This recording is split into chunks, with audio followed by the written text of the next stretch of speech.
People were forcibly enclosed here. They had themselves literally walled inside the house. Extreme even by the medieval standards. For centuries, women voluntarily enclosed themselves here in the name of faith.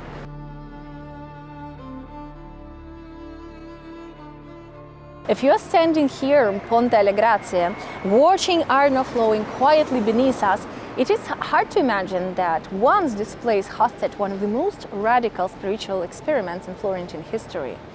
Because right here on this bridge, not in a palace, not in a convent, but in a tiny house under it, a woman once chose to disappear from the world.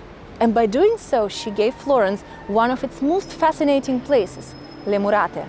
Before we begin diving deeper into this hidden chapter of Florence, please don't forget to subscribe to my channel if you're new here. Also like and comment this video because your likes and comments help more people discover my channel and discover my videos, more people who love history, who love Italy and Florence in particular. And also a huge thank you to everyone who is supporting my work. Your contributions, your donations make a huge difference. And if you enjoy my channel, you can also support me by clicking the link in the description box and buying me a virtual cup of coffee, or by clicking the thanks button down below. Now, without further ado, let's go with me and let's discover Le Murate.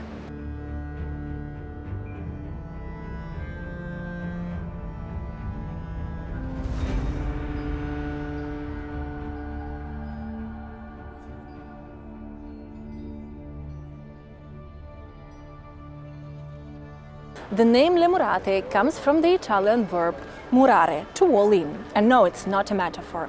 It all started in 1390 with a humble woman named Apollonia, the companion of Saint Catherine of Siena, when she decided to live a life of complete spiritual withdrawal.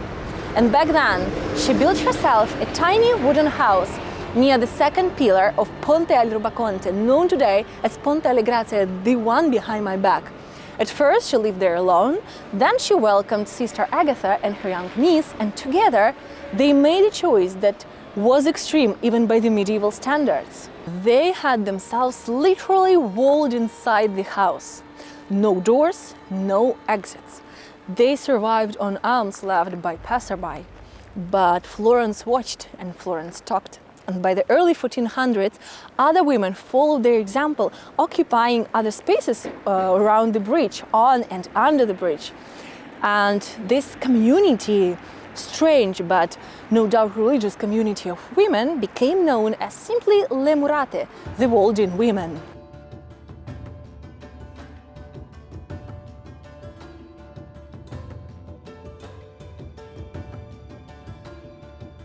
By 1420, there were 13 women, a symbolic number and one that definitely caught attention.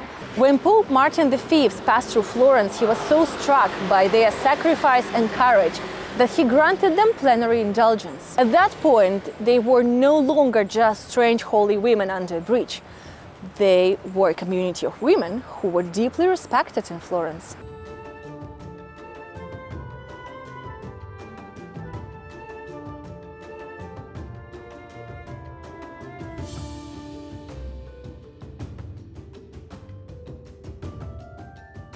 In 1424, the women were transferred in a solemn procession to the city center into a house left to them by their benefactor.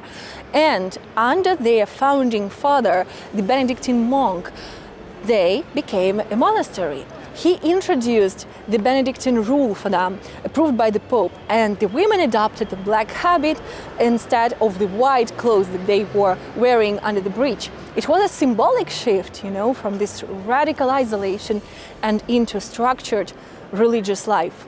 Their original home under Ponte delle Grazie was destroyed in a catastrophic flood in the end of the 16th century, but by then they have long outgrown that bridge home and turned into Le Murate as we almost remember them today. 10 years later, Pope Eugenius IV granted the community an unheard privilege, that they would answer directly to Rome and not to the local religious authorities. It was prestigious, powerful, and very, very rare.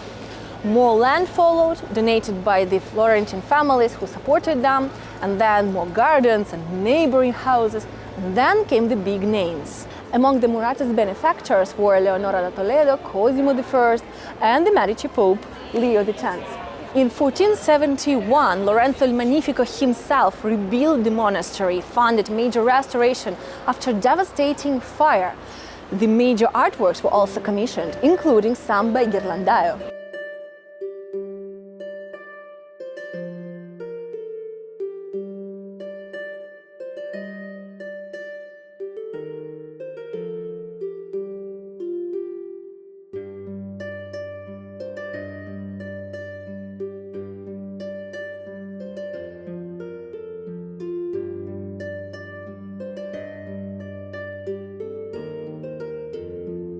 Le Murate became prestigious, wealthy and influential, and by the 15th and 16th centuries it housed the daughters of Florence's most powerful noble families, including Catherine de' Medici, the future Queen of France, who hid there between 1527 and 1530 during the siege of Florence.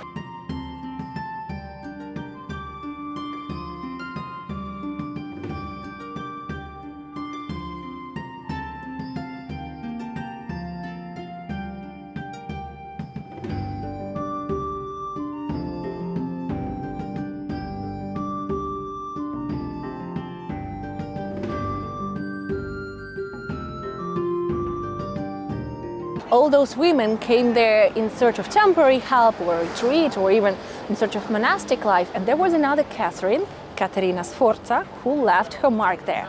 She was buried within the convent walls. But a tiny Gothic aside, because I cannot help it, in the 19th century her tomb was opened during the renovation works. Her remains were exhumed and then never returned back. Official version was that her remains were lost, but unofficially, I cannot but think of some 19th century nobleman who might have snatched the remains, because it was the 19th century. People did weird things.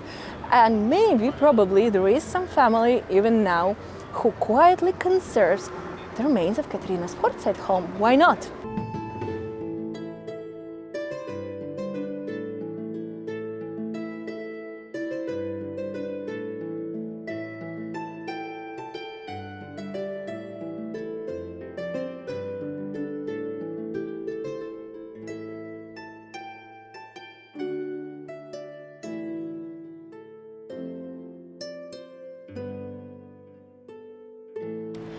Here inside the convent, women worked constantly.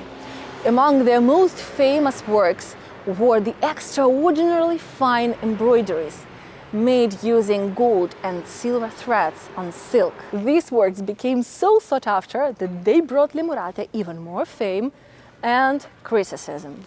Enter Savonarola. Yes, that's Savonarola. If you've seen my older video on him, you will already know the vibe, but if you haven't, make sure to check it out. I will leave you a link up here so you know what I'm talking about. He harshly condemned those works as excessive luxury and vanity, even within the religious setting, because apparently even the women enclosed in a convent making sacred embroideries were not safe from his criticism. A classic.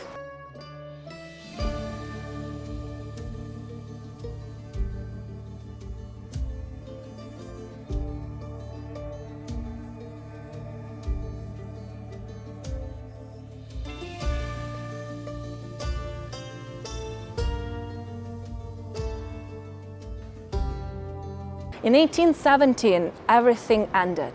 Under the Napoleonic suppression of religious orders, the convent was closed. This complex was reused again and again as housing, as military barracks, and because Florence is nothing if not unpredictable, even as the fireworks factory. But then in 1832, the Grand Duke Leopold II started major renovations here in order to transform this complex into a prison. And so it remained until 1984.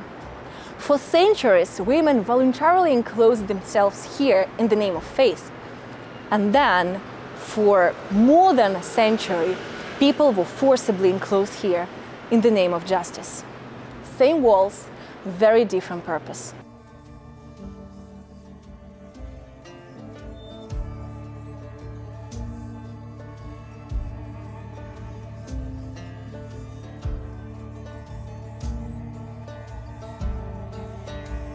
Since 2001, Le Murate has undergone radical renovations thanks to restoration project. Today, it hosts housing, offices, exhibitions, cafes, conference spaces, basically, an art district, an art space, because it is now famous as MAD Murate Art District, which is all about art, which is all about repurposing this old building. And yeah, you can have a drink here today, you can gather here with friends today, and this place becomes especially lively and popular during summer months, because now it is obviously a bit empty due to the cold. But in summer there are film projections, there are events, there are parties even, and it is so odd to imagine it in a place that was once a convent and then a prison for so many years. But it is also a sign of how life goes on, and how places are being repurposed. Still gives me chills, to be honest.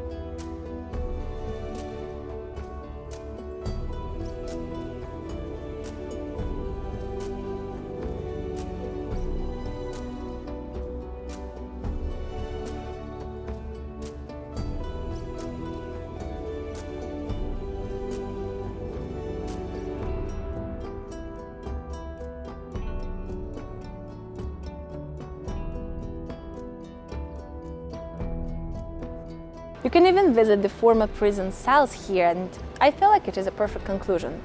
Le Murate has always been a place of enclosure, chosen, imposed, and finally reimagined, from holy women under a bridge to noble daughters, to prisoners, to artists these days. Florence does not erase its past, it layers it, and Le Murate, in my opinion, is its most extraordinary layer. Thank you so much for watching this video, and I will see you again in the next one.